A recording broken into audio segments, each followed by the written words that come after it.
आज आबारो निये आसलाम नतून कोनो रेसिपि। तो चलुन देखा जाक आजकेर रेसिपिटा आमी किभाबे तैरी करी। आसलामु आलाइकुम, सबाई केमन आछेन? आशा करी भालो। आमिओ आपनादेर दुआ भालोबासा आल्लाहर असीम दया अनेक अनेक भालो आछि। तो आज के किन्तु आबार नतून कोनो रेसिपि निये आपनादेर माझे चले आसलाम। आमी किन्तु नित्य नतून भिडियोई आपनादेर माझे शेयार करी, सेटा हयतो जारा आमार भिडियो रेगुलार देखें ताराई जानेन। तो आज के रेसिपिटा हलो आपनारा देखते पाच्छेन आमी किन्तु प्रथमेई बेगुनगुलो भेजे निচ্ছি गोल गोल करे। तो এইভাবে যখন বেগুনটা রান্না করি তখন কিন্তু হঠাৎই মায়ের কথা মনে পড়ে যায়, কারণ মা ছোটবেলায় এইভাবে বেগুন রান্না করেই খাওয়াতো, খুবই ভালো লাগতো। আর এইভাবে বেগুন রান্না করলে মাশাআল্লাহ দিলে অনেক ভাতই খাওয়া যায়। তো ফার্স্টে কিন্তু আমি বেগুনগুলো ভেজে নিচ্ছি গোল গোল করে কেটে। তো আমার কিন্তু প্রায় আপনাদের সাথে গল্প করতে করতে বেগুনটা ভাজা হয়ে গিয়েছে।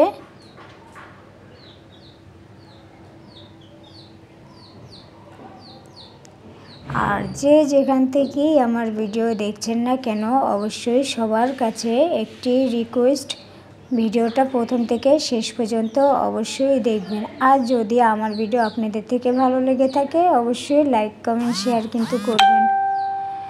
তো আমার বেগুনগুলো কিন্তু ভাজা শেষ। বেগুনগুলো আমি একটি পাত্রে তুলে নিলাম। আজকের দিনটা কেমন যেন অন্যরকম লাগছে। বাজারে গেলেই তরকারির অনেক দাম, ইদানিং দেখতে পাচ্ছি মাছ মুরগিরও অনেক দাম বেড়ে গিয়েছে। তো এইভাবে বেগুন ভেজে রান্না ছোটোবেলায় খেয়েছিলাম। তো হঠাৎ করে আবারও কেন জানি মনে ইচ্ছা জেগেছে এইভাবে বেগুনটা রান্না করে খাবো। তা আমার কিন্তু প্রথমেই দেখেছেন যে বেগুনগুলো ভাজা হয়ে গিয়েছে। এখন কিন্তু আমি কাঁচামরিচ পেঁয়াজ তেলে একটু হালকা করে ভেজে নিয়েছি। এখন কিন্তু আমি পরিমাণ মতো হলুদের গুঁড়ো, মরিচের গুঁড়ো, মশলার গুঁড়ো আর স্বাদ মতো লবণটা কিন্তু অবশ্যই দিয়ে দিব। আর অবশ্যই আমার নিত্য নতুন ভিডিও দেখার জন্য সবাই কিন্তু আমার ভিডিওতে গিয়ে একটি করে লাইক অবশ্যই করবেন। আর আসুন আমরা সবাই একে অপরের পাশে দাঁড়াই। যারা যারা নতুন ইউজার আছেন, আমরা কিন্তু কখনো বড় ইউজারদেরকে সাপোর্ট করলে সাপোর্ট পাই না। তো একজন নতুন ইউজারকে যদি আপনি সাপোর্ট করেন অবশ্যই কিন্তু আপনি সেই সাপোর্টটা পাবেন।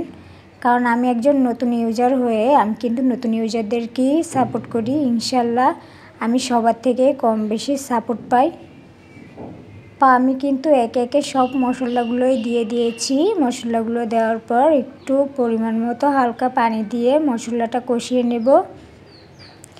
আর আমি ইদানিং দেখতে পাচ্ছি আমার কমেন্ট বক্সে অনেক আপুরা ভাইয়ারা অনেক রকম কমেন্ট করেন। অবশ্যই আপনাদের যদি কোনো প্রশ্ন থেকে থাকে আমার কমেন্টে গিয়ে, ভিডিওর কমেন্টে গিয়ে অবশ্যই আমাকে কমেন্ট করবেন, সবাই অ্যান্সার পাবেন। আপনাদের সাথে কথা বলতে বলতে আমার মশলাটা কিন্তু প্রায় কষানো হয়ে গিয়েছে।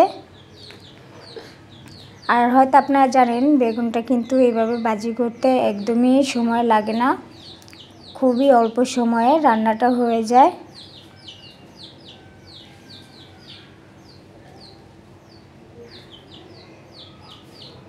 আর শীতকালে হয়তো আপনারা জানেন শীতকাল পড়লে নিত্য নতুন তরকারি বের হয় শীতে। আর শীতে আপনি যেইভাবেই তরকারি রান্না করেন না কেন অবশ্যই কিন্তু রান্নাটা সুস্বাদু হয়। কারণ একটাই যে তার সাথে ধনিয়া পাতা থাকে এজন্য।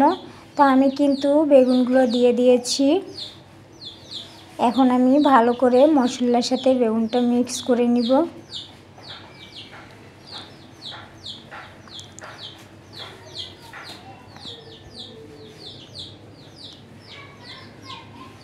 তো আমার নতুন নতুন বন্ধুরা কিন্তু অবশ্যই যারা আমাকে সাপোর্ট করে তারাই কিন্তু সাপোর্ট করে। তার বাইরে বড় ইউজারদেরকে এখন পর্যন্ত আমি দেখিনি যে আমাকে সাপোর্ট করেছে।